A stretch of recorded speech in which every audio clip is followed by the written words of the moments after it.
You're listening to episode 950 of the Father Bills podcast.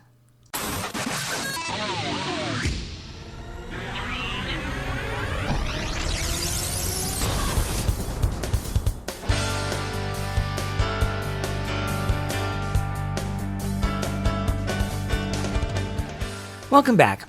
This week's episode is being offered, the homily, that is, by Deacon Brett Edmondson, our permanent deacon, and his homily is entitled, Circle of Influence versus Circle of Concern, given on the 32nd Sunday in Ordinary Time, 2024.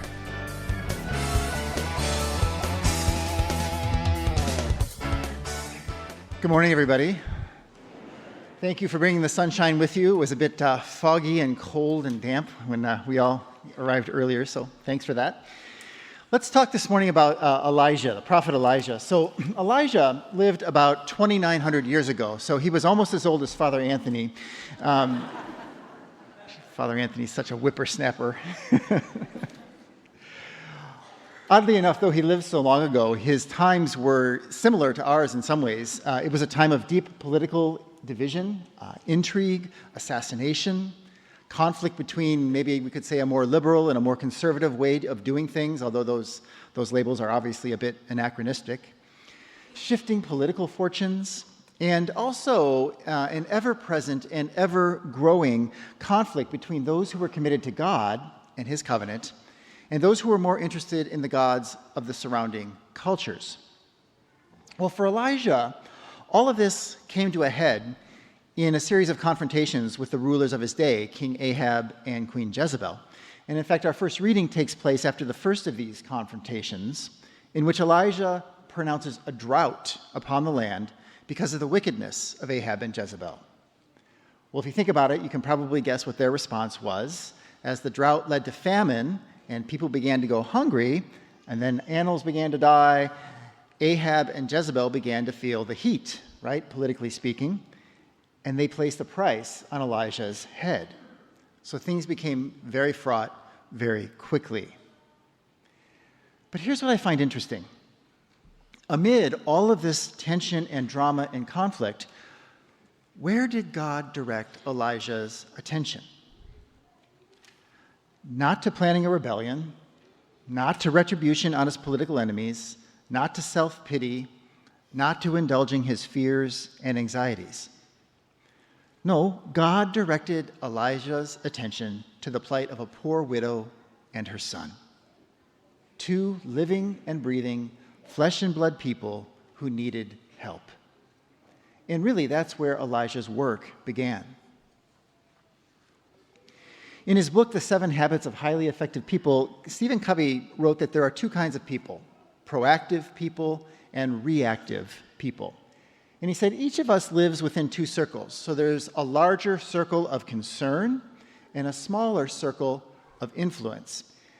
And he said our circle of concern includes everything that we worry about, from our health to our job to our family, also things like the economy, the government, the state of our world, even the ultimate fate of the universe.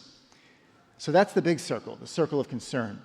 But he said there's also a smaller circle within that larger circle, this smaller circle of influence, right? And our circle of influence encompasses only those worries over which we actually have some control. And Covey said proactive people focus their energy on this smaller circle of influence. So instead of dwelling on things that they can't control or change, they focus on those areas where they can actually make a difference. And interestingly, he said, by doing so, proactive people touch lives and change things for the better, and in the process, their circle of influence expands. Reactive people, on the other hand, tend to look past their circle of influence, and instead they dwell on this big circle, right? The circle of concerns over which they have very little control, which leads to negativity, hopelessness, cynicism, and bitterness, and ultimately helplessness, paralysis, because instead of looking at where they can change or grow, they tend to blame external circumstances for their problems. And as they do, their circle of influence actually shrinks. They become less and less able to make a difference. So circle of concern, circle of influence. So what? What does that have to do with us? Well, here's one thing. Friends, as you all know, we just experienced an election this week. And whether your candidate won or lost, whether you're elated or depressed or scared or relieved, or even if for you the jury is still out and it's let's wait and see, God has work for you today. And I'm guessing it's not the work of revenge or retribution or recrimination. It's not stewing or gloating or, doxing people online.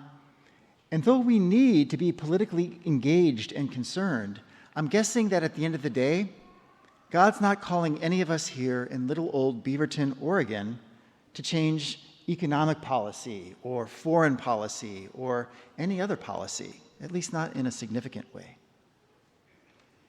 We've all done our duty. We all voted, right? That's behind us now. God's not still looking back. What he is doing is placing people and situations in front of us right now that need our care and attention. People who are hurting or struggling, who need a prayer, who need a friend, projects that need our time and attention, challenges requiring our ingenuity and our collaboration.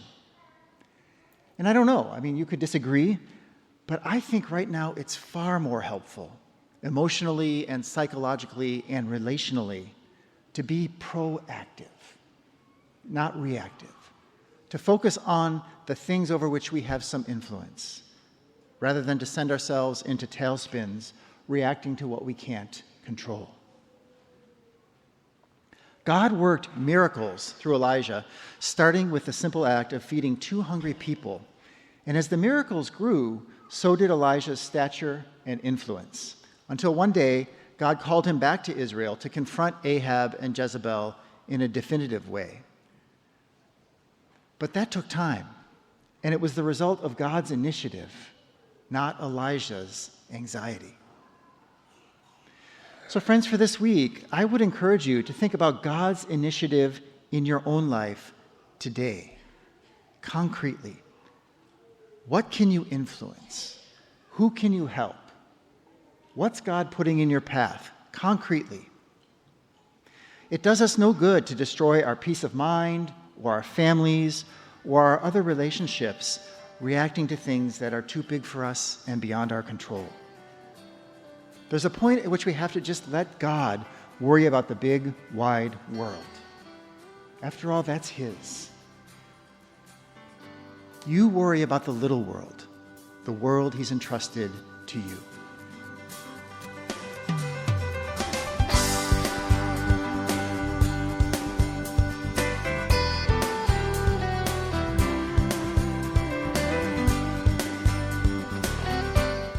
Thank you again for listening to this episode of the Father Bill's podcast, and thank you, Deacon Brett Edmondson, for your homily. It was great. I really appreciated that. It reminds me of some of the things that we heard from the Amazing Parish, and the idea of, they kind of termed it the sphere of interest and the sphere of influence. Same idea, and I actually probably think that Pat Lancioni may have got it from Stephen Covey, but I don't know. Anyhow, if you have any comments or questions, just go to my website, fatherbill.org, FRBILL.org, and there you can see what's going on with my social media stuff, and you can send me an email. You can see what my Friday reflection is. I said Wednesday because I'm actually producing this podcast simultaneously as my Friday reflection, and it's a current Wednesday right now. So pardon my goofiness. In the meantime, if you have any questions, just go that route, and I will do my best to get back to you. In the meantime, God bless you, and have a great week. Bye-bye.